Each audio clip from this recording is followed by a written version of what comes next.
നമസ്കാരം. അധികം പ്രാധാന്യമൊന്നും സാധാരണഗതിയിൽ ആരും കൽപ്പിക്കാറില്ലെങ്കിൽ പോലും ഏറ്റവും പ്രാധാന്യമേറിയ ഒരു മണ്ഡലമായി മാറുകയാണ് ഇപ്പോൾ ആലത്തൂർ.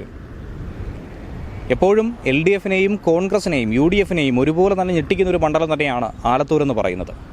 കാരണം LDFൻ്റെ കുത്തകയായിരിക്കുമ്പോൾ കോട്ട പിടിച്ചടക്കുന്നത് UDFും, UDFൻ്റെ കുത്തകയാകുമ്പോൾ അത് തിരിച്ചു പിടിച്ച് LDFും ഇവിടെ മിന്നുന്ന വിജയമാണ് ഇക്കാലം അത്രയും കാഴ്ചവെച്ചിട്ടുണ്ടായിരുന്നത്. പ്രത്യേകമായി എടുത്തു പറയേണ്ടത് ഇത്തവണ ആലത്തൂരിൽ നടക്കുന്ന മത്സരത്തിന് വളരെയധികം പ്രാധാന്യമുണ്ട്. കാരണം ഒരു മന്ത്രി കൂടി മത്സരിക്കുന്ന മണ്ഡലമെന്ന ഒരു ചിത്രം തന്നെയാണ് ഈ തിരഞ്ഞെടുപ്പ് ഗോദയിൽ ആലത്തൂരിനെ ശ്രദ്ധേയമാക്കി മാറ്റുന്നത്.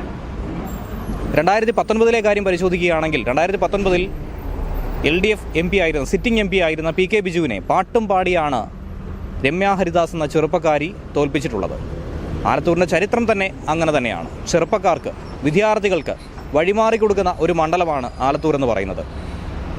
ഒരിക്കലും വിസ്മരിക്കാൻ പാടില്ലാത്ത ഒരു വിഷയം കൂടിയുണ്ട്. ഇന്ത്യയുടെ മഹാരഥനായ KR നാരായണൻ മത്സരിച്ച മണ്ഡലം കൂടിയാണ് ആലത്തൂർ എന്ന് പറയുന്നത്. അദ്ദേഹം ഹാട്രിക് അടിച്ച മണ്ഡലം കൂടിയാണ് ആലത്തൂർ. വിദ്യാർത്ഥിയായിരിക്കെ തന്നെ ഇവിടെ ലോക്സഭാ തിരഞ്ഞെടുപ്പിൽ അദ്ദേഹം മത്സരിച്ച് വിജയിച്ച് അദ്ദേഹത്തിൻ്റെ കഴിവ് തെളിയിച്ച ഒരു മണ്ഡലം കൂടിയാണ്. എന്നാൽ അത്രയും പ്രഗത്ഭനായ അദ്ദേഹത്തെ തോൽപ്പിച്ച് ഒരു വിദ്യാർത്ഥി പിന്നാലെ സീറ്റ് പിടിച്ചെടുത്തതും ചരിത്രമായി തന്നെ മാറിയിട്ടുണ്ട്. ഇതുപോലെ പല മാജിക്കുകളും ട്വിസ്റ്റും ടേണും നടക്കുന്ന ഒരു മണ്ഡലം തന്നെയാണ് ആലത്തൂർ.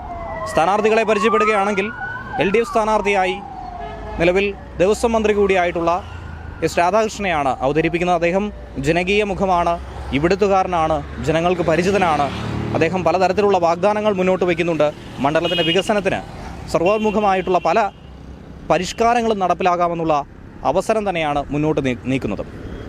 ഒപ്പം UDF സ്ഥാനാർത്ഥിയായി സിറ്റിംഗ് MP കൂടിയായിട്ടുള്ള രമ്യ ഹരിദാസ് തന്നെയാണ് മത്സരിക്കുന്നത്.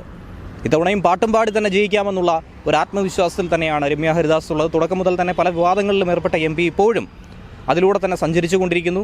ആദ്യഘട്ടത്തിൽ LDFന് കൃത്യമായ ഒരു ചിത്രമുണ്ടായിരുന്നു, ആര് മത്സരിക്കണമെന്നും ഏത് രീതിയിൽ പ്രചരണം നടത്തണമെന്നും. UDF പിന്നാലെ സീറ്റ് പ്രഖ്യാപിച്ചു. പ്രതീക്ഷിച്ചതുപോലെ തന്നെ സിറ്റിംഗ് MP തന്നെ മത്സരിക്കുന്നു. ഇപ്പോൾ പോര് കൂടുതൽ മുറുകുകയാണ്. ഏറ്റവും ഒടുവിലായി BJPയും NDAയും അവരുടെ സ്ഥാനാർത്ഥിയെ പ്രഖ്യാപിച്ചു.